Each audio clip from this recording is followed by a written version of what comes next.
Hello and welcome. I'm Ian Unger. And I'm Logan Flaming. And together we host the Ultimate Fan Podcast, the show where the greatest fans discuss the greatest in entertainment across the universe. Today, we're continuing with our Marvel Cinematic Universe review. We're talking about Iron Man freaking 3. Iron Man 3, wrapping up our first kind of mainline superhero trilogy in the MCU. First completion of an MCU trilogy. Yeah, this film was released in 2013, the first film after the release of Avengers. Do you think that's a lot to live up to?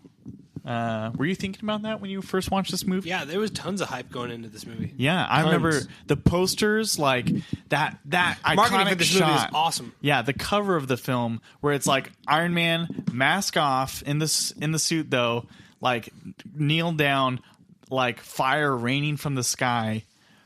It was incredible. Yeah, that poster's great. I remember watching the first trailer for the first time at like my community college, and being like, it was like a really dark trailer. Seeing the Malibu attack for the first time, seeing like Tony like wake up in the snow in like a really dark moment. All the Mandarin stuff. Yeah, it was awesome. Yeah. Definitely not an accurate representation of what the film actually is. No, not really. Yeah. There's only a few other films where I felt like the trailers really misled me on it. Kingsman. I thought Kingsman was going to be like a family-friendly, like fun fest. Yeah. It's probably because you didn't see the Red Band trailers. No, I didn't. Yeah. No. I watched those trailers in a preschool setting.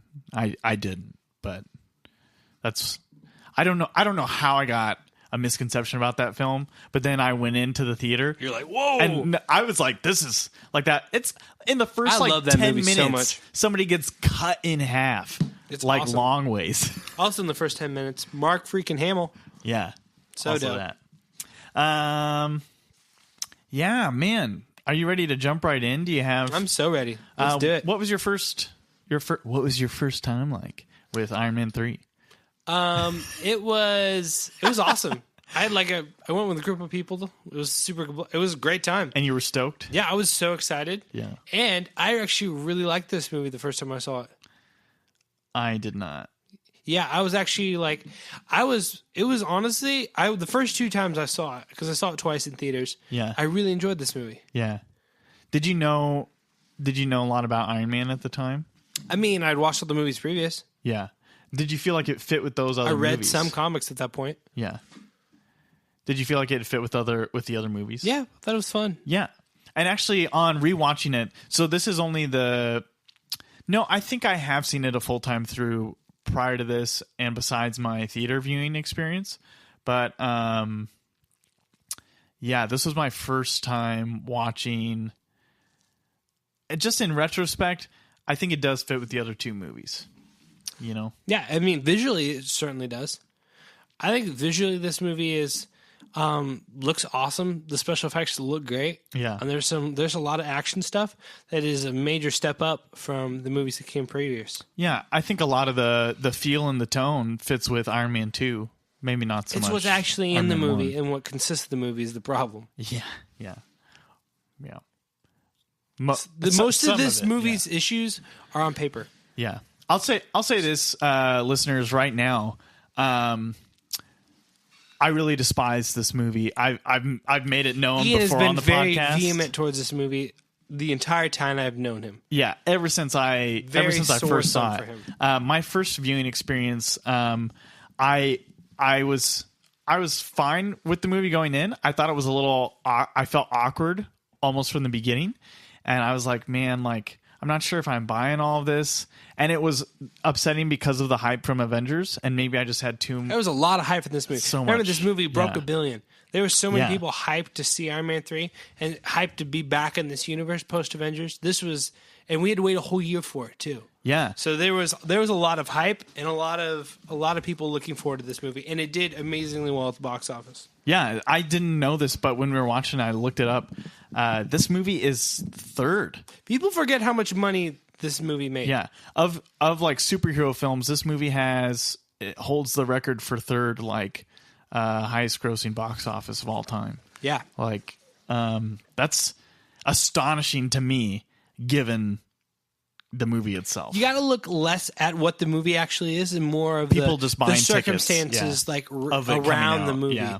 Like people were stoked to be back in this universe, and they were so excited to see what was next after Avengers. I know I was. I know you were.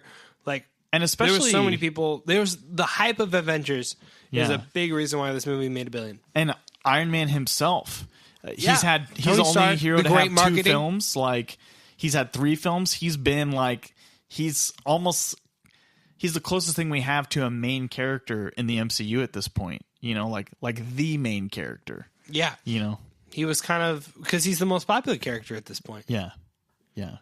And it's the 3rd movie in the most popular trilogy. Portrayal, Like, the 3rd movie in the trilogy. Yeah. All that stuff. Man.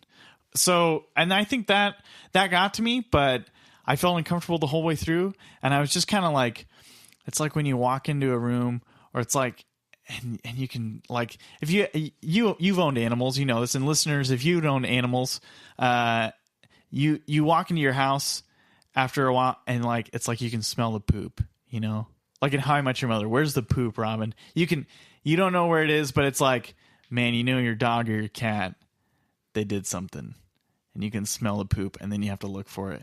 And sure enough, you couldn't smell the poop from the marketing. No, you couldn't. But I'm telling you, when we got past that Marvel logo, I was like, man, I'm not sure how I feel about this. And like, there were parts that I was enjoying, and I like parts I could admire, but sure enough, like 2/3, 3/4 of the way through the movie, I was like, there it is. This is not good. This is not good. Is your uneasiness coming from the Mandarin, the Mandarin videos themselves? What do you mean? Oh, from those? Yeah. No. It was like, I think it was the mood. It was the tone. It's the Tony voiceover. It's like the big bunny he gets. Just something about, like, something inside me just like intuitively something was about like, this movie feels a little off. Yeah. And maybe that's a creative, like, maybe that's intentional because he's dealing with PTSD and stuff. I don't know. I don't think so. That's reading too into it. Yeah.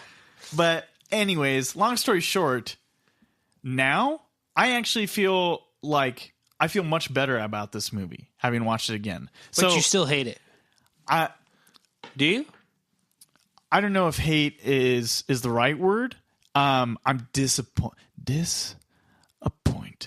What's that a reference to? Inception. Do you know what my father said to me? Oh yeah, before so he died? good. Ugh. Disappointed. The movie is 20 times the movie this movie is. Inception rules. Inception is incredible. Man, did it? No, Inception came out like, what, 2010? 2011? I think something in there, yeah. But no, like, that's what I'm saying, like, I'm... Excuse me. A sneeze. Bless you. There's... You know, the first few big major segments of this movie, they're not perfect, but they're enjoyable. I can buy into them. I feel a character. I especially coming right off of Avengers and like recently viewing Iron Man 1 and 2, I feel it, a lot of it.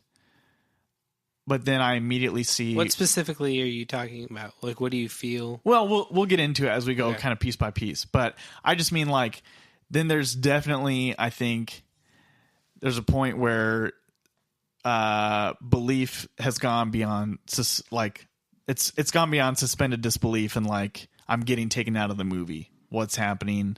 This doesn't make sense. Let's get into the movie then. Yeah. Which is disappointing. So I used to think it was all bad. I just now think some of it is very bad. Mm-hmm. I'd agree. Let's get into the movie. So let's talk about that prologue. Set in 99, was it? I think something like that. Yeah, well, I would say even before that, you have the logos running. What do you hear Tony voice over? Like, kind of like a dramatic kind of narration? What do you think about that? Well, at first, like, when you hear it, you're like, okay, this is consistent with the tone I saw with the trailers that came before. Also, sorry, just once more, spoiler alerts. If you guys haven't watched these movies, we go into all of these reviews of, as we get into like later films, as we kind of get out of the Marvel Cinematic Universe and start talking about other media and stuff, we'll probably be more specific. But in this MCU review, we are assuming you guys have watched all of these. This movie came out in 2013. Yeah, and so spoilers galore. There is spoiler stuff in this film, I guess, if you haven't seen it. So the Mandarin's not real. There you go. So the narration, it's consistent with what I expected in the trailers, but after having watched this movie as a whole, I don't think it fits the general tone of this movie. I don't think it's consistent with its jokey nature. It's like this dramatic, like darker, narration. Yeah. But I don't think it necessarily matches what the film is and the rest of the tone. So I personally don't like it. Yeah. And it's not consistent with the other Iron Man films. And no. I know that it's different directors. Whatever. But it's just... are they trying to go for like comic book thought bubbles, like the kind of like narration text box?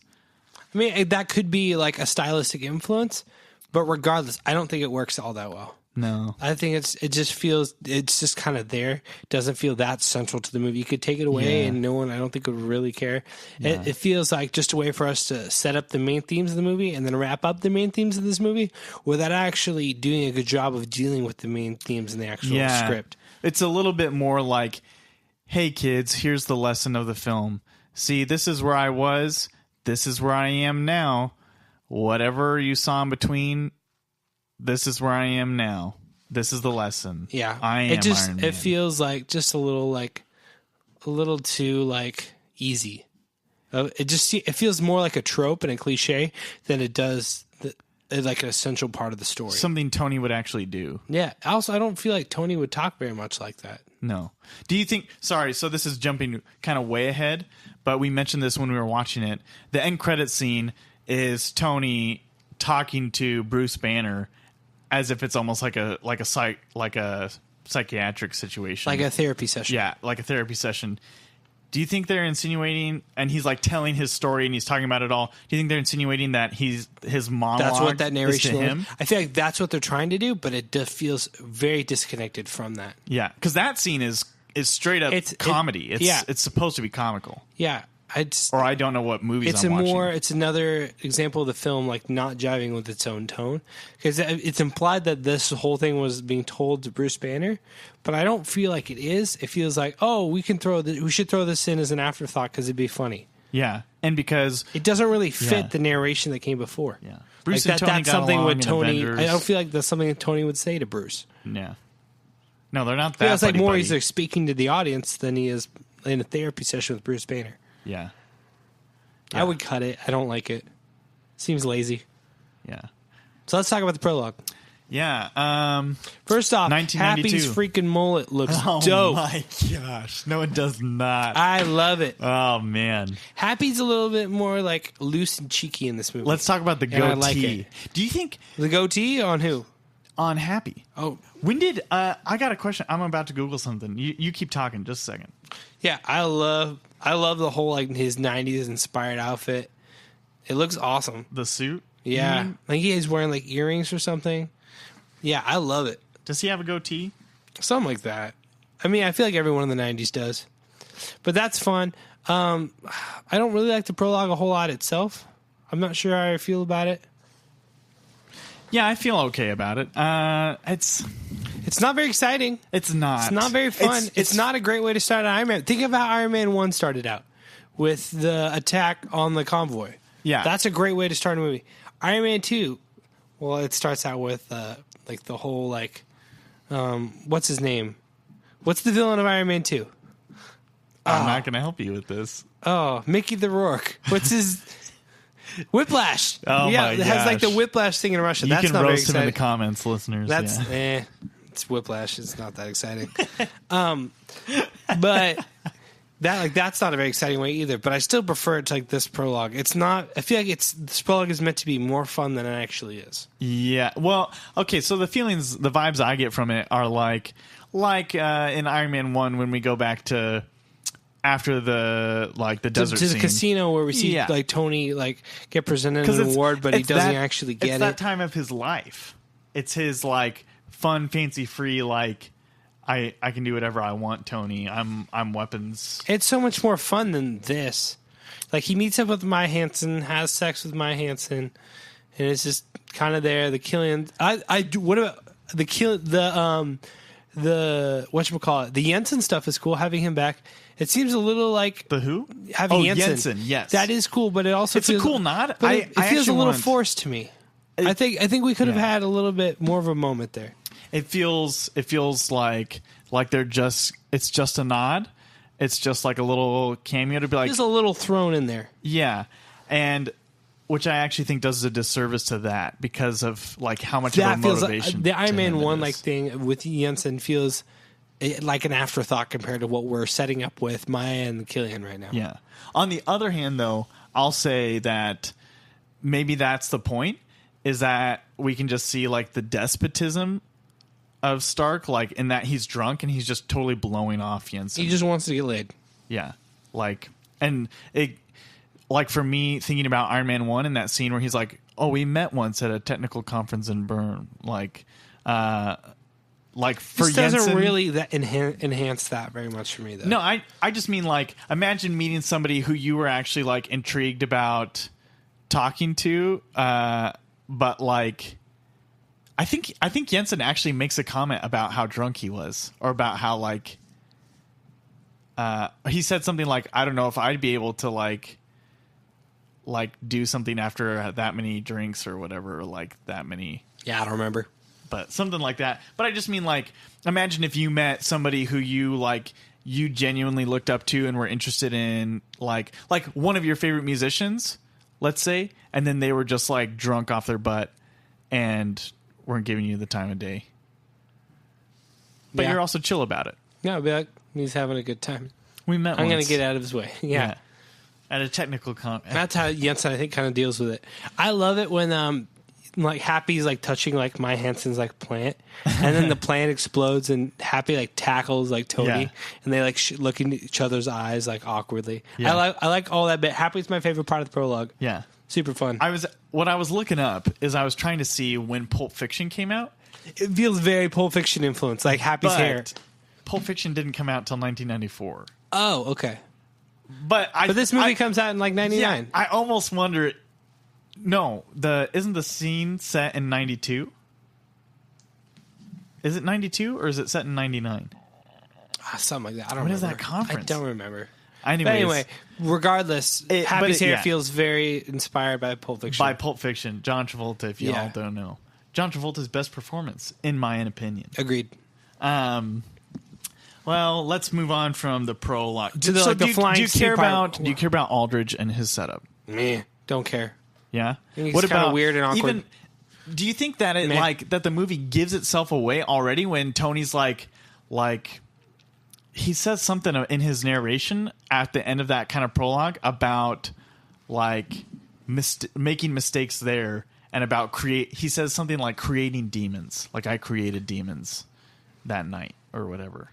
Yeah, it just seems overly dramatic for what actually transpires in the movie. Yeah. And the actual tone of the film. Do you think that's a giveaway? Do you think like viewers on your first time, did you even pay attention to that? Yeah, I was like, okay, we're setting up a villain here. Yeah? Yeah. And you thought it was going to be Killian or the lady or... Because I read about it on the internet. Yeah. Oh. Man, do you do that? No, I wasn't reading spoilers. It was just like, hey, Guy Pearce cast Aldridge Killian in Iron Man 3. Oh, he's a villain. Okay. I knew. That's the extent of what I knew. Yeah. I didn't know about the Mandarin twist. Oh, I'll say this about the prologue.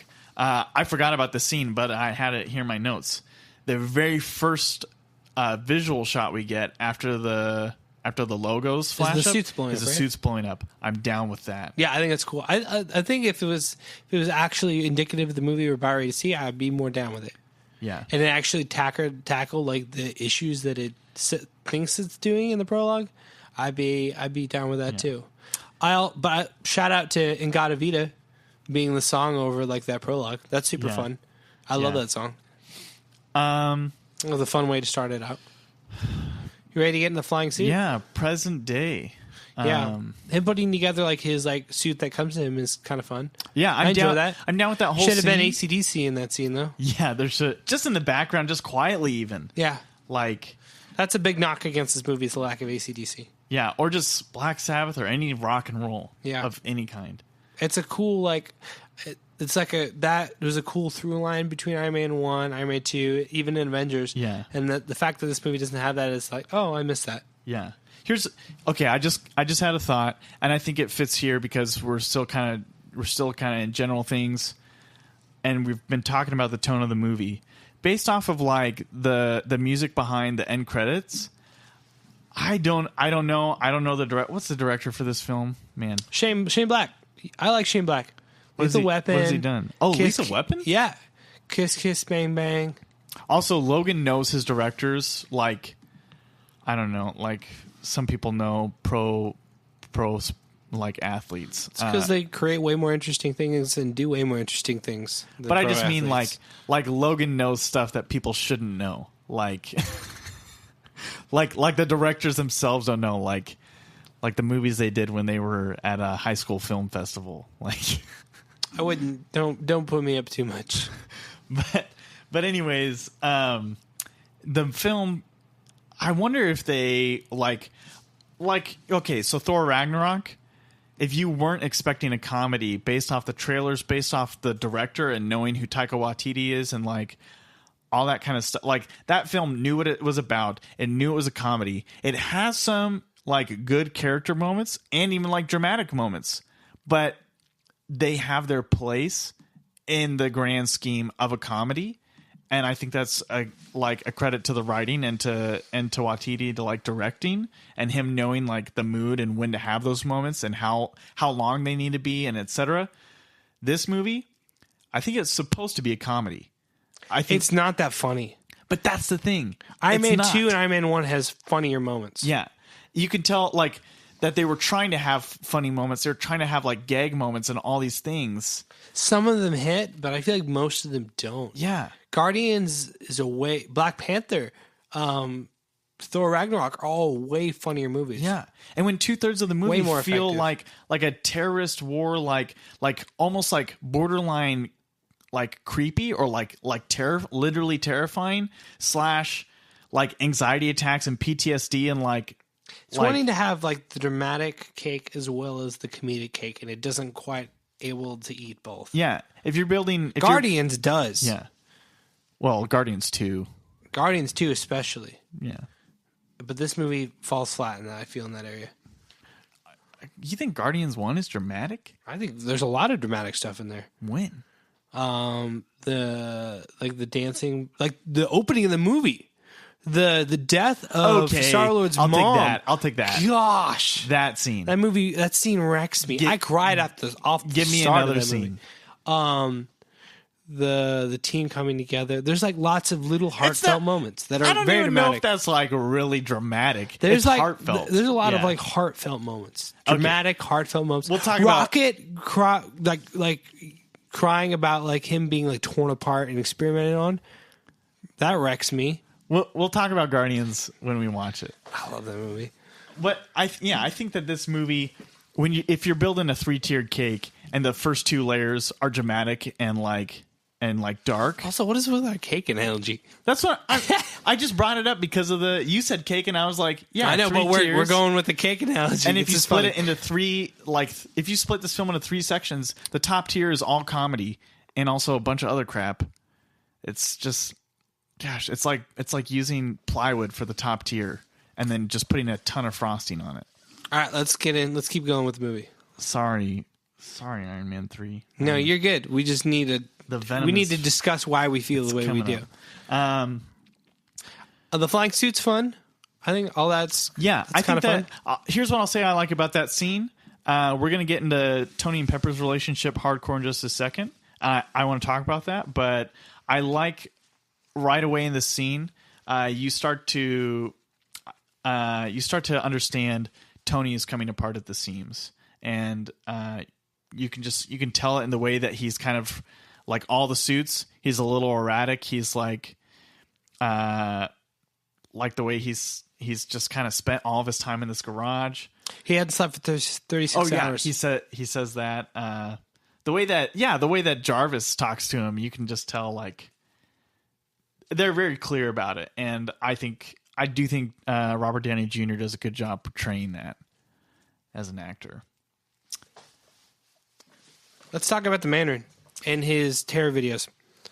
They're kind of like really on the nose. They are scary to me, and they are kind of cool, but they also have like a quality of like this feels almost a little cheesy. Yeah, I see what you're saying. They're a little like I like what the general idea what we're going for, and they are kind of scary. Yeah, they are scary. They feel realistic to like the time, but also like okay, I won't even say that. They just feel very real world. Like we've seen those images. It's one of the more grounded elements of the film. Yeah, but you're right. It feels a little cheesed up, like a little, and we find out later. Yeah, that it a little is. kitschy, and there's a reason for that. Yeah. But do we like them? I like them. Yeah. Yeah. I believe it. I think if we actually committed to them, and if we were going to make the Mandarin like this terrorist leader that like it ends up eventually like, and starts incorporating magic. If there was a payoff, there was a payoff that wasn't the one we were given, and we like really like made these scary, I think it'd be way more interesting. If we actually believed the Mandarin was unstoppable and had power and like. If that's eventually what we found out, and they went more of a serious, less kitschy direction with his terrorist videos, I think it could be really cool. And I'd rather watch that than what I'm watching. Villains are always compelling when they deliver on their threats, and the Mandarin is the ultimate example of not delivering on a threat. Totally. Let's see. It's not funny. It's disappointing. So I like all the stuff at the like Stark Enterprises, like their base, the badge stuff. Yeah, hey, all the badge, bad stuff with Happy. badge. I love all that. Like Happy Logan being and super paranoid. We don't have our badges on right now. Nope. I like that. I like seeing how much Happy we get. I don't like the Killian Pepper scene. I don't think it's needed. Either. I just don't like Killian as a whole. He's very just weird, awkward, and almost like just painful to watch. Yeah. He's too creepy, and I don't like what it does for nerds. It's not even creepy in an entertaining way. It kind of is almost like it just paints kind of like this whole idea of like, oh, the nerd, he becomes cool, but now that he's cool, he's just a creep.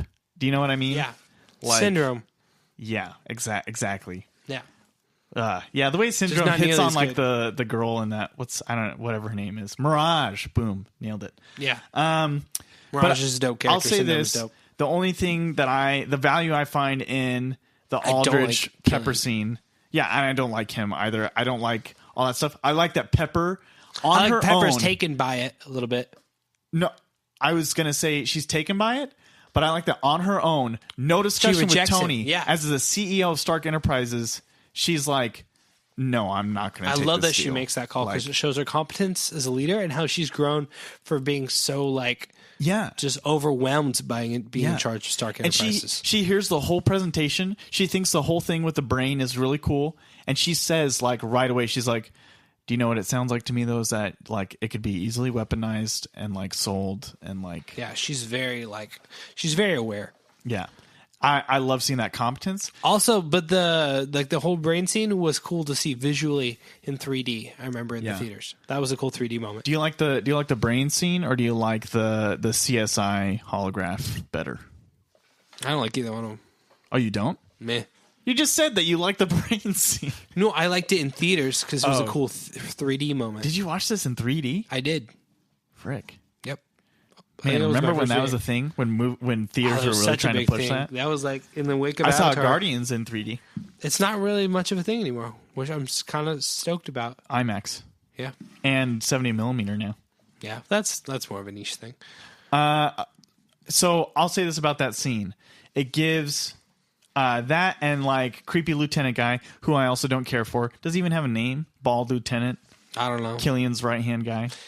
He looks like the guitar player in Rise Against. I know that's like a super like niche reference, but if anyone is the Rise Against fan out there, he looks like their lead guitar player. Hey, high five. We have music fans who listen to this podcast who are into Rise Against, and if you know what I mean, you get that reference.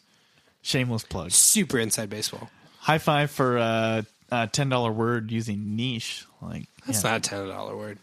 That's a normal world. It is. You're right. Just in that context. Let's talk about this. Go ahead. The impetus, that scene provides impetus for Happy to go, like, to follow them. Does it though? Because that's one of my problems. Why would Happy just follow weird people around who come as visitors in his free time?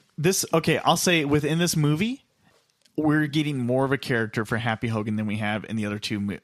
That just makes him seem neurotic, though. No, but he tackled Tony in the hotel, like. But that's when he was on the clock. This is like, instead of like going to hang out with like his lady or get a beer, this is like after hours. He goes to like follow this guy.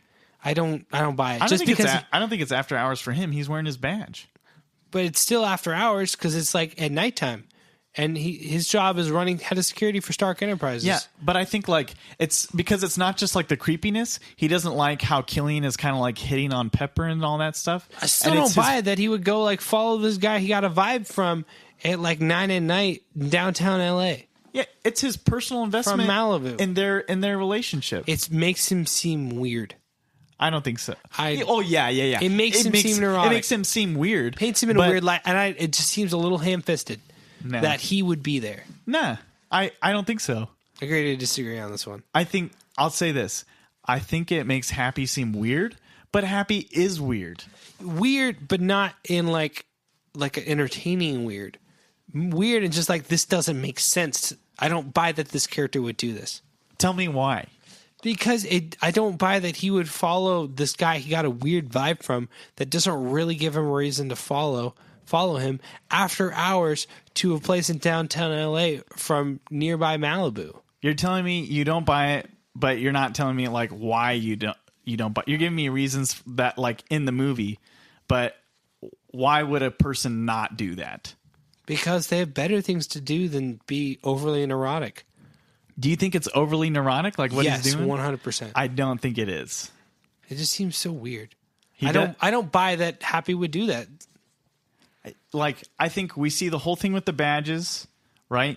He thinks he's got the job now. He's head of security for all of Stark, like, Industries. And, like, he's owning his new job. Also, he feels like this guy is like, coming into personal territory. He's personally friends, like, close friends, intimate friends with Tony and Pepper. And he feels like he's getting in on that. He doesn't like the, like, feeling of the other guy. Also, he wasn't wearing a badge. Obviously. I think you're reading way more into this than it's actually there, and you're giving the movie and Happy and the writer way more credit than is actually due. I'm just trying to I'm trying to be optimistic about this film. I'm just saying I don't buy that. This is why I think it's important, because I noticed there's one thing that could have solved all this movie, that how it should have ended should have picked if Happy didn't follow this guy? No, if Happy did follow this guy, is in the hospital, and if so he follows him, there's an explosion. He goes to the hospital. Anyways, but because Happy knows he works for AIM, right? That explosion is broadcasted on the news as being a Mandarin terrorist attack, right? Mm-hmm. And if Tony had just sat in the hospital room for a few more hours until Happy woke up and was like, hey, I was following this AIM guy, and then the explosion happened. And then he'd be like, wait, you were following the AIM guy? Well, the news says it's the Mandarin. Yeah, well, the AIM guy blew up. Wait, so AIM and Mandarin, they're working together? Or they're the same thing? What? Movie's over. But he didn't wake up till way later. I don't think it's an issue. But I also think if your best friend was like that jacked up in the hospital, you don't go home and you don't issue threats over terrorists. You stay in the hospital with them. And I think Tony Stark does. I think he does, and he finds a way to go track him down because he hurt his friend and he's looking for revenge. No, you stay in the hospital. No, he's freaking Iron Man. He's going to go look for revenge. All right. I'll take that. Okay. I like Tony issuing the threat scene and giving out his address. I really like that scene. So that's actually one of my favorite scenes in the movie. I think you're going to have to defend that to our listeners, because that is like in a lot of people's opinion, a bad, not mine necessarily. I like it. It's ballsy. But it's like a bad scene, like that. It doesn't make sense for his character. See, I 100% buy that he would. I've never doubted that. Why? Because I buy Happy going after that guy. Why do you buy Tony doing that? He's pissed off that his friend got hurt, and he's like, okay, he's already interested. He was already interested before this incident about the Mandarin. He is angry, and he's in the emotion of that. And he's like, I'm freaking Iron Man. I don't have anything to be afraid of, even though he's very afraid. And he issues a threat to the Mandarin, like, come out. It's time to play with the big boys. And he does that in a very entertaining Tony Stark-esque way, and he goes home. I don't have any issue with that scene. Yeah, and I think you're actually right. And I bought that scene way more this time watching it than I did the first time I saw this movie. And I liked. I think you're right, especially if he views Mandarin just as like he's Iron Man who has now fought like aliens, taken them on. He's gone to outer space and come back and lived and fought gods. Like he sees himself in a whole different league now. And this guy who's just kind of a terrorist who works with guns, he's beaten terrorists before, literally. Like he's beaten the 10 Rings before. Yeah. So also 10 Rings, man. Total way. I love how they build it up in this universe and then just totally leave it flat. I like the Malibu attack. That's entertaining. I'd take beef with the music in it, though. I think the music isn't nearly as dark as it should be. There's like uses of the Iron Man theme where I don't feel like there should be uses of the Iron Man theme. I think it should be way more scary and way more dark than it is because it's a terrifying moment. Yeah. One of my favorite shots though is the slow-mo throwing the armor on Pepper. Oh yeah, that's dope. I really like that. What I don't get after that is like, why doesn't he have any security protocols for his house? Yeah. Why doesn't he initially launch the house party protocol? None of it makes sense. Yeah. Doesn't make any sense to me. I'll tell you, it looks cool, but I don't buy it. I'll tell you my biggest beef with that scene is Jarvis. So after they get out of the water and everything, he's taking out 2 of the helicopters. There's only one left. I like how he takes out the helicopters. That's entertaining. It is really cool. And overall, I'm okay with like the action in that. I just don't buy the reasoning for it and how Tony responds in that scene. Yeah. Besides trying to save Pepper first. Well, you buy the reasoning for it. He threatened Mandarin and he gave him. Well, I buy that, but I don't buy like why they won and why it was such a big deal because we could have just had any security protocols or launched the house party protocol. Yeah. My biggest, I was like, okay, if Jarvis can autopilot this thing, it literally takes him flying alongside that last helicopter and knocking it out. So he says like he just put it on autopilot and it was the last flight plan that was like he was just decided. Getting Tony out of there. But that's what I mean is like if Tony's okay in the like Tony when he gets out of the suit when they get to Tennessee, he's not dying, he's not in like need of immediate medical attention, but he's still knocked out. Yeah, he's not. But that's what I'm saying. If Tony can be knocked out on autopilot for a whole flight across the entire continental United States, he can be knocked out for the literally like 10 seconds it would take to go over like launcher or repulsor beam at the like last helicopter. I don't have any problem with that. I think it makes complete sense that they wouldn't go after the last helicopter because Jarvis is just getting him out. No. If here's my other thing. If Jarvis can pilot all of the Iron Man suits in the finale, pilot all of them in an intense combat situation, he can take out that one helicopter. But I didn't have any problem with him not doing it. No, he can take out that one helicopter. He can. I don't have a problem with him. Tell me why you don't have a problem. Why that makes sense? Because he was just getting Tony out of there. No, I don't have any problem with it. It takes 2 seconds. Fix it, Jarvis. Save the day. It's a non-issue for me. I like when he first gets to Tennessee. I like all the stuff with the kid. The stuff with the kid is great. I like the visual image of seeing Tony, the Iron Man suit broken, like next to Tony in a phone booth. I really like that. That's really cool. And okay, I want to get into stuff with Pepper because I think because that phone call, he calls her and she doesn't make any sense to me. What? I don't know why people wouldn't have seen the Iron Man suit fly out of the water after the attack. Why does everyone think he's dead? I feel like anyone could have confirmed that there was an Iron Man suit that flew off after Is that what that phone call was about? Yeah, it was to tell her she's not dead. No, I thought that he says, I've got several apologies to make. Yeah. I think that's what that phone call was about. But he was also apologizing for leading everyone on to thinking he was dead. I don't get why everyone thinks he's dead. I'll take that. You're totally right, but I got the gist of that. That's not the main gist of that conversation. Yeah, the gist of that phone call is their relationship. I just don't get why everyone thinks he's dead. It doesn't make sense to me. It feels like we wanted to see Tony Stark go undercover. We wanted to see him do his best Mission Impossible impression. Yeah. Hang out with his kid, and he could only do that if he's undercover. I feel like having him supposedly die in the public conscious was a way of like showing that. It was enabling those things to happen in the plot, but it does not buy. I don't buy that everyone would think he's dead because the Iron Man suit clearly flew out of the water. Yeah. It's like Mission Impossible meets MacGyver meets Incredibles. He's gone rogue again. Like, yeah. Ethan Hunt has been disavowed for how many movies is there in the franchise? I think we're on 6. 6th time he's been disavowed. The one that's about to come out, yeah. Which I'm very excited for, and I love the franchise. I love most of that franchise. I do too, except for the second one. I heard somebody say recently that they thought number 2 is their favorite, and I was like, "Yeah, it was Gordon." Did you watch that movie? Yeah, no, you need to go revisit that if you. It's like Quantum of Solace. Quantum of what? Yeah, exactly. Quantum of who cares? I'll say that. So before the Pepper and Tony stuff, because it's with the kid a lot, and they kind of get into it.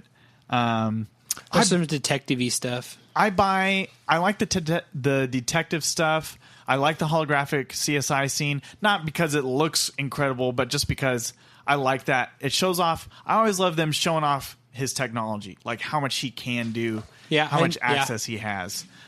Because it's totally true. Like, he should be able to get anywhere and do anything that has tech with it because he can. Like how he hacks into the helicarrier in Avengers.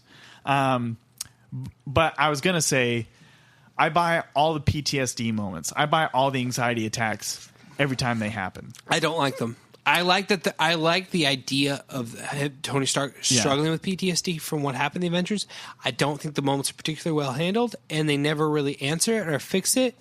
And it's in the movie, and it's just kind of there. It's just kind of this subplot that's going on that doesn't really have any forward momentum or focus or answer or resolution. I agree with you on all that. What I mean is, I like the moments when they happen. Like, I like the acting. I like the portrayal. They could be way cooler, way more dramatic. What do you mean? I just feel like those scenes kind of feel very flat to me. I don't. I think there's better ways to do it. I think the first scene feels flat, and I mean, apart from like the little kid being like, "How'd you get out of the wormhole?" or whatever. Super creepy. Yeah. But also, he's just meeting up with Rhodey in this random like fish bar. Yeah. Nah, I buy that. Whatever. Yeah, I'm fine with that too. Who but cares? It's just weird. Rhodey in this movie, dude. I really like him in this movie. How do we feel about Iron Patriot being? You were just talking about how you don't buy anything that Happy does in this movie. No, I don't buy Happy going after hours, but I enjoy Happy. Do you enjoy him going after that guy? I mean, it's entertaining because that's the only thing he does in this movie. No, he does the whole like badge, and then all the stuff. That's also him being neurotic. It's all the things you say you don't like about Happy that you like. I like Happy. the badge scene. The badge scene is fun. How do we feel? Get your facts straight, Logan. I know. I know what I'm saying. How do we feel about Iron Patriot being used for this movie? Instead of Dark Reign. Yeah, Dark Reign's a little. Explain Dark Reign in a very like short sense and what Norman Osborn is in that, and how the Iron Patriot fits in that for our listeners. Norman Osborn, aka the Green Goblin, in the Marvel Comics universe. Yeah, kind of through a twist of fate, kind of rises to the heights in public opinion. He's seen as a hero, the hero of America, and he was wearing the Iron Patriot armor when he kind of saved America. He saved the world. He got like the killing blow on a bad guy, and then he kind of quickly rises through the ranks. He kind of unseats Tony as the leader of S.H.I.E.L.D., but he's really a bad guy. any kind of short story. Norman Osborn takes over the Avengers over a series of events. And America. It forms a dark Avengers that's all made up of supervillains, and he has the Iron Patriot suit, and that's his public face as a hero. And that's like the first thing where the Iron Patriot really cool suit and it's really gets used, isn't it? I think it's the only time. Yeah. How do you feel about getting used for this movie and being?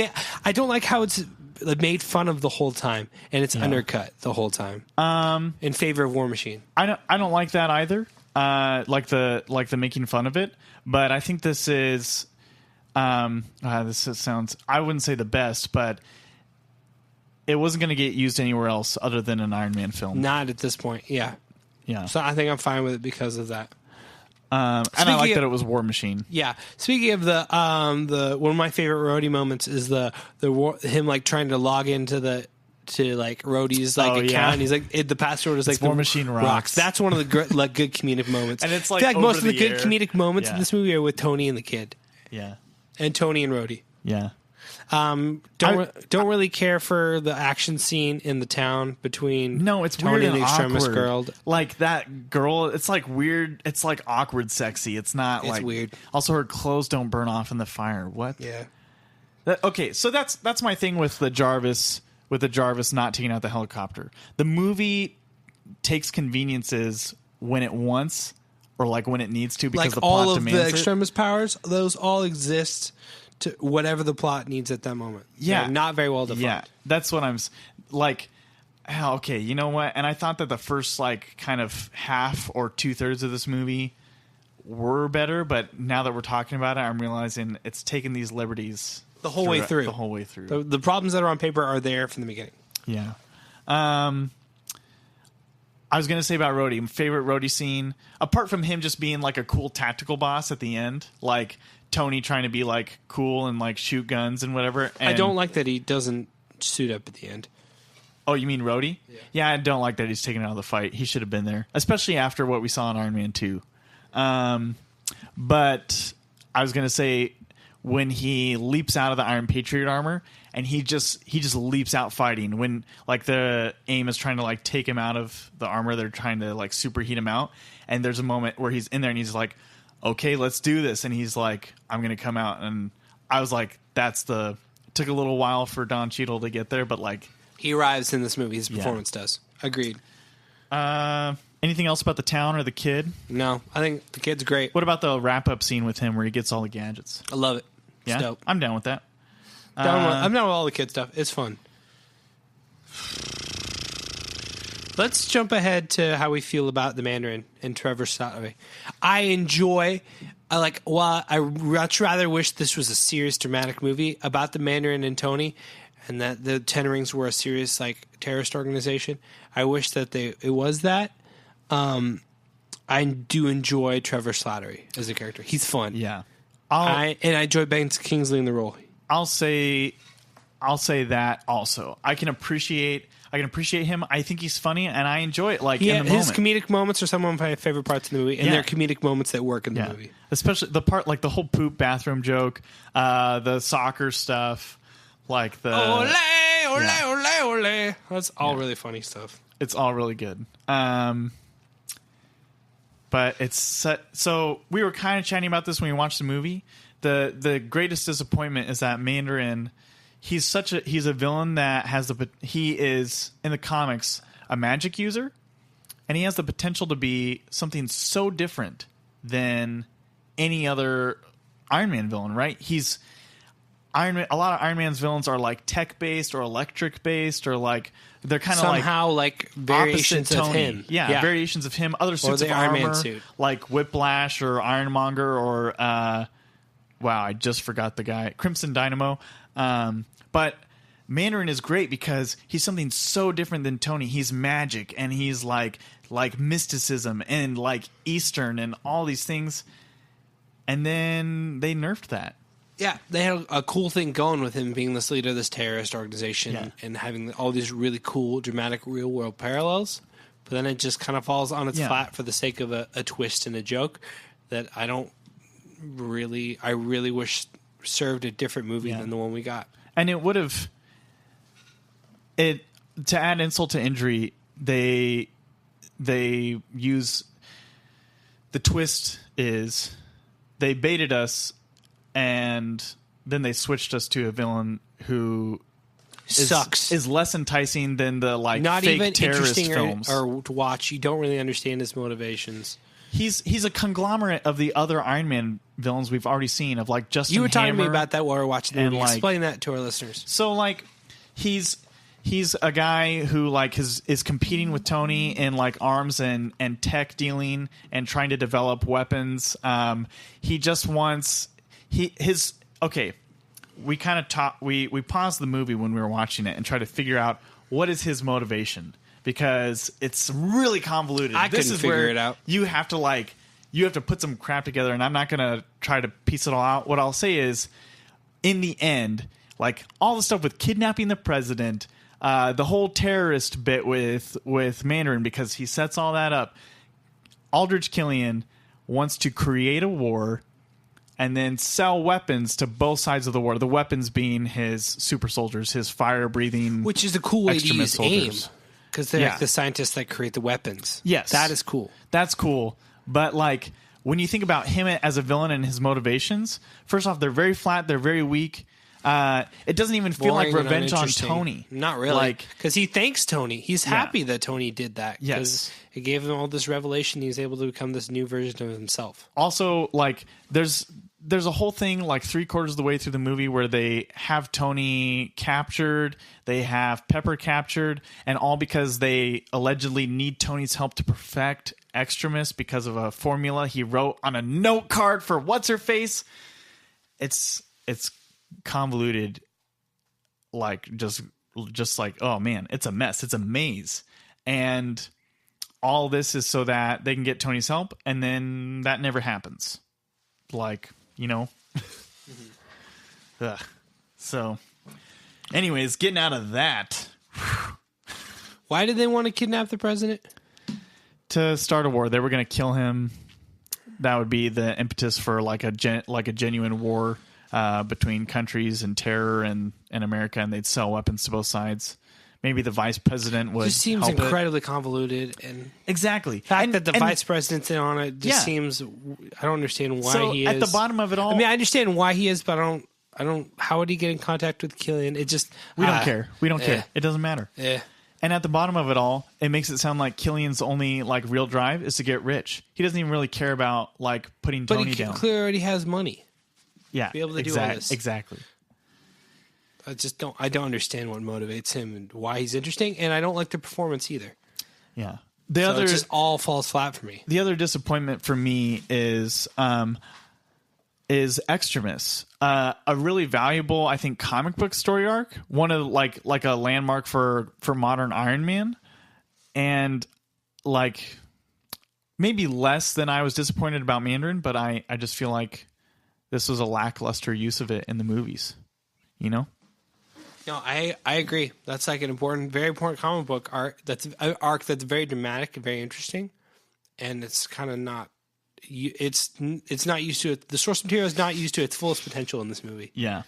I'll give you one last pro before we go. Do you think we're ready to rank this? Are you ready to rank it?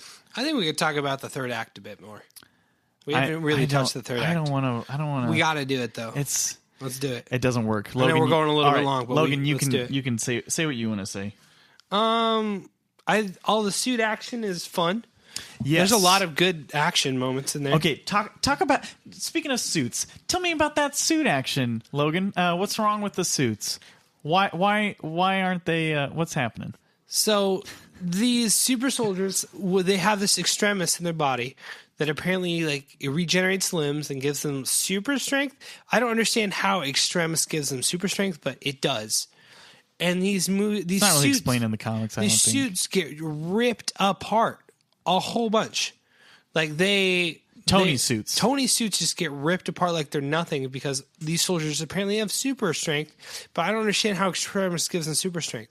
So we have a bunch of scenes where it seems the suits seem very evenly matched with these extremis soldiers when it doesn't seem justified at all. Tony's suit in Avengers 2 takes way more of a beating. Yeah, he literally has hot like electrical cables from Whiplash, which he told Whiplash how to like make them better, wrapped around his suit. I'm talking about it fully not charged. just in Iron Man 2, but Like- Avengers as well. Yeah, and jeez, man, he takes I'm sorry, I'm calming down.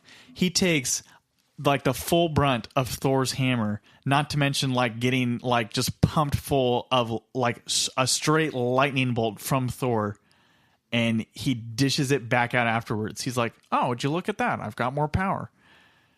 But a little heat, and also he's also like getting slammed through trees. Yeah, the suit's like flying and like hitting the ground and all these stuff. That but a semi truck hits it and it falls apart. Yeah, well, I understand why for that suit, because it's like held together. I don't know how it's all held together. Because it's a prototype. Because it's a prototype suit. That I won't even say that. I won't even give that movie this. I don't understand. Because within the movie, that is inconsistent. Sometimes that suit gets hit by harder things than the semi truck. Right. It hits like it like lands in the when Tony's summoning it in the third act when he's fighting against Killian, he just kind of just falls apart when it hits one little thing.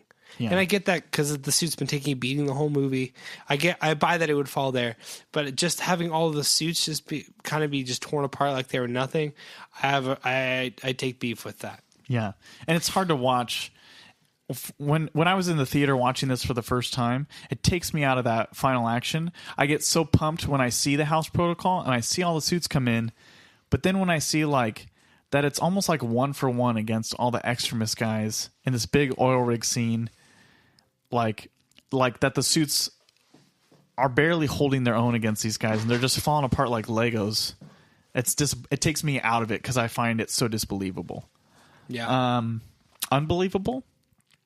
What do you think? What do you think about Pepper showing up in that last fight? Before we get there, the whole Killian being I am the Mandarin and having those like dragon tattoos just seems very forced and very weird. And I'm like, why is he calling himself the Mandarin? I feel like this is just like fan service at this point. But it's not. It's not. It's actually like slapping the face of the fans. It just adds just insult to injury. Yeah. Like, this is a sucky villain, and you're going to make him the Mandarin? Yeah. I'm just like, oh, this is stupid. It might work for people who don't know who the Mandarin is before watching this movie. Like, they might just be like, oh, okay, whatever. But for anybody who loves... Then it doesn't matter to them, because they don't care who the Mandarin is. The Mandarin at this point is just Trevor Slattery, the actor. Hello, Trevor Slattery. I'm an actor. Yeah. So the Mandarin real means even nothing for them, besides it being kind of a slap in the face to fans and just being weird and gaudy and it's just not good. Let's see, and then Pepper, like getting kidnapped, and then like her getting Extremis, it feels just an excuse for her to have this like BA moment at the end of the action sequence, but then she starts doing all this like flips and like actiony stuff at the end, and her saving Tony, that does not feel like her character. It doesn't. She doesn't be able to. Remember when she's attacked at Monaco in Iron Man 2, and she's like freaking out, and screaming and yelling. That is not the Pepper like who like does all this action with the suit, and I know her eyes are red, and so like. Maybe the idea is that Extremis is influencing her actions, but that hasn't shown. That hasn't shown so what Extremis does. Like that's us using Extremis, whatever it is, to be whatever we want it to be, which is lazy and stupid writing. Yeah. And she does all this stuff, and I don't buy it, and it's not part of her character at all. And she goes back to being normal Pepper after that moment. Yeah. Like, she kind of is like, wow, that was violent. Yeah. That seems much more like Pepper. Yeah. This is my least favorite Tony and Pepper movie. They don't have a lot of great scenes together. A lot of the scenes that they're in, they're fighting. Yeah. I don't really buy the relationship, and it's not as endearing. Yeah. The chemistry isn't as good as Iron Man 1, 2, and Avengers. I'll push back on that a little bit. Kind of getting back to that phone call that he has for her, as well as the conversation they have in his garage. Those two things, what I liked about them is how real they are. Like that Tony, like when she comes down into the garage, she comes home and he's like there in the suit, but he's really not there. He's downstairs, right? And she comes down and she finds him which might be a cool callback to when she first found him taking off the Iron Man suit in Iron Man 1. But I like how he just owns up to her right there. He's like, I'm not good. I haven't slept for so long. After you fall asleep, I come down here and I stay up all night and I work on stuff. And he's like, and it leads into like them in bed and him like having a freak out there. I wanted his freakouts to be more like that throughout the film. Yeah, I like that. I would have rather had him have like a PTSD breakdown in the suit, like in the middle of a fight. You know what I mean?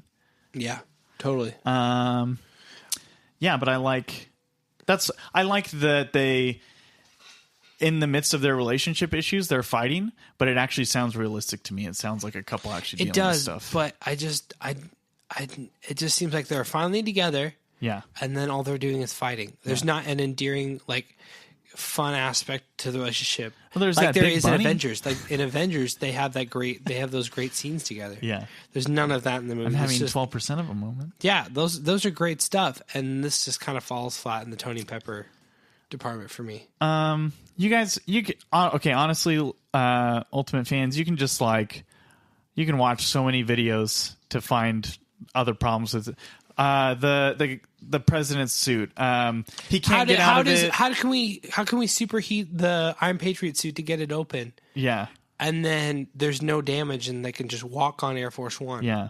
I don't understand how that works. Not to mention, like, the president can't do anything in the suit when he's strung up by his arms, but Rhodey can just unhook the suit from the chains. And, like, touch a button, and it shoots the repulsor to take the chain. And he can just be like, okay, Mr. President, now that we're on, like, land, I'm going to need you to get out of the suit so I can get in it. How does the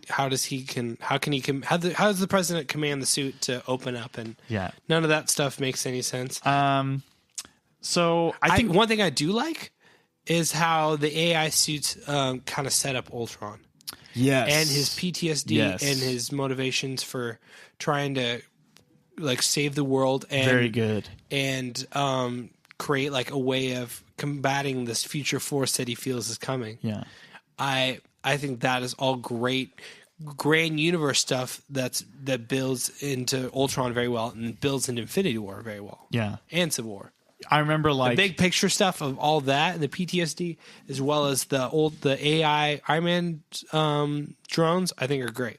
Yeah, I liked. You pointed out to me when we were watching. There's like a part in the final scene where, like, one of the suits comes and, like, kind of stands like behind him, but at his side, and it's almost There's like a couple of those Ultron. moments, and it feels very Ultron. Yeah. Or Ultron drone-y. Yeah. One of my biggest problems with this movie is how we take away Tony's shrapnel at the end of the movie. I was going to bring like that it was up, nothing. Yeah. So the whole plot of Iron Man 2. Let it go, Logan. No, the whole thing is, this is one of the biggest moments for me. I'm sorry. I'm not telling you, like, to let it go as in, like, let it die. I mean, like, let it out. Let it out. Sing, Logan. This has always been my biggest issue with this movie. Iron Man 2, the whole point of the movie is we have to replace the element because it's poisoning Tony, and he needs his arc reactor in his chest in order to prevent the shrapnel from killing him. Yeah. And in this movie, at the end, we decide to say, hey, I can just take the shrapnel out of my body now with surgery. Why couldn't we have done that before? That makes zero sense to me. Absolute zero sense. I'm all for Tony not having the shrapnel, but there's got to be a compelling reason for it, and not when it's the previous movie's whole impetus and plot that he needs to find a new element to save him from that shrapnel. Like he couldn't have figured it out. That this medical procedure to take it out of his chest didn't exist before. Bull crap, and I hate it. Along with that, they just they're like, oh yeah, and it took a lot of work, but we cured Pepper of her powers. Yeah. So that was just like, we just wanted to give Pepper that BA moment at the end that didn't make any sense with their character, and then we just can get rid of Extremis like it's nothing. Yeah. So did they? Why didn't they get rid of Extremis like it was nothing to the other people? Well, no, they could because Tony, he couldn't figure it out. He's the only one who can figure it out. I buy that. I'll say a couple moments I really enjoyed. When he's zip tied to the bed, also zip ties. When he's zip tied to the bed frame, which sounds way more kinky than it is. Yeah, and there's the two guards there. I think those two guards are funny, and that whole scene with, like, the Door of the Explorer watch. I'm waiting Yeah, and then the suit actually comes. That's all fun. And that the reason why the suit couldn't get to him on time is because it was stuck in the barn. In the barn, yeah. That's fun. Great. I'll say this. Are you ready? Favorite part of the movie? Okay, that's I'm overstating, but I think that the Extremis exposition when he goes into that news anchor van and he hacks into the like into their system and he that's the whole like War Machine login info. Right, because the Patriot paint job, the suit can be fine because AIM are the people who funded the Patriot, the Iron Patriot. They explain that, so that explains how that suit can be worked out. But anyways, that's that whole like he uses the whole War Machine rocks login info, and he watches like the videos about the Extremis trials. And we see them working on it and like see the bomb. And he's like, a bomb's not a bomb if it's a misfire, blah, blah, blah. I think that exposition is done better than the Weapon X stuff in Logan. Oh, yeah, 100%. That's the worst part of that movie. The worst part of that There's movie. like this perfectly edited video with multiple different cameras on a smartphone. I was watching that. Like, I was watching that, and I was like, man, this movie is not good. But come on, Logan. Yeah. Logan the movie, not Logan the person. All right, I'm ready to rank this movie. Yeah. Do we need to talk about this? Do we need to... So, going into this movie, I had this movie just above Incredible Hulk at number 17, with number 18 being Incredible Hulk, and it stayed in the exact same spot. I feel the exact same way I do about this movie, unfortunately. And like Incredible Hulk, I went in this movie like optimistic that like, hey, maybe I'll like this movie more than I thought. Maybe I'll like it as much as I did when I originally saw it, and I was right in that. No, the problems I still had are still there, and it's just a mess of a movie. So you think it's better than Incredible Hulk? Yes. What? It's totally consistent with the MCU. Robert Downey Jr. Action. There's funnier moments. There's actual like good characters in there. Yeah, there's better action. I rank better CGI. I rank Abomination over what's his name? Killian, that was a villain. Yeah. I like Emil Blonsky more than I like I'll take Killian. that. I like him better too. Better than both these villains? Garbage. Yeah. Yeah. Iron Man 3 was at the bottom for me, but I think you're right. Like, I hadn't seen Hulk, Incredible just not Hulk a good in a while. movie. Yeah. It's dated. It doesn't really fit with the universe. from acting, from everything. Yeah. So I'll put Iron Man 3. That puts at the bottom, from the bottom up for me, Incredible Hulk, Iron Man 3, Iron Man 2. And then Thor the Dark World is above that, which is a good segue into kind of closing out this episode. Thor the Dark World is our next one. You guys can be looking forward to that. We'll see if it stays there for me. Or if it goes... Do you have it below Iron Man 2 in yours? Oh, yeah. Yeah. Oh, yeah. Right now it's above. I enjoy Iron Man 2. Iron Man 2 is awesome. I'll talk about where Thor the Dark World is for me next week. Yeah. Or next episode. So... Yeah, anything else you got? I'm good. Let's move on from this movie. All right, yeah. Sorry, guys, if that was a little bit of a slog or a little bit of a bash fest, but if you watch the movie, that's how I feel. Here you go, listeners. Thanks for joining us. But if you disagree with us, we can get like a little like contrary with each other. But Logan and I have been talking about these films for a long time together, and we like to disagree well. And I think that we want to set examples and do that well on the internet. So if you disagree with us, if you think this movie is the best movie in the MCU or ever, or just you feel differently about the movie, not that it's the best movie ever or a great MCU movie, just that if you feel differently, you don't have to feel that extreme. Yeah, leave a comment, send us an email, post about it on our social medias or the comments for this video on YouTube or Podium or iTunes, wherever you like. And also you could give us a follow or a subscribe. We're always looking to kind of broaden our listeners and get more people in on the discussion, Yeah. So what's our email? Our email is ultimatefanpodcast@gmail.com, and you can also find us at Ultimate Fan Podcast, Facebook, Twitter, Instagram, YouTube, and you can check us out on most of your podcasting services. We're always trying to expand that and reach out to new platforms. Feel free to leave a comment. We're great with interacting with those comments, but also feel free to send us a direct message or on like Facebook or Instagram, or send us an email at ultimatefanpodcast@gmail.com. So that way I would love to like get a bunch of like your questions or your feedback, and then do like an question and answer episode. Yeah. And just talk about different things about the universe. It doesn't have to be necessarily for just Iron Man 3, but just if you have any feedback to our conversations or any of these movies, you feel differently or you feel the same way, feel free to drop us a line. And we'd love to have some kind of like on the air interaction with comments or feedback, some shout outs to you listeners. So looking forward to that. And looking forward to Thor the Dark World on next episode. You too? Yeah, I'm excited. Once again, thanks for joining us. We'll see you next time.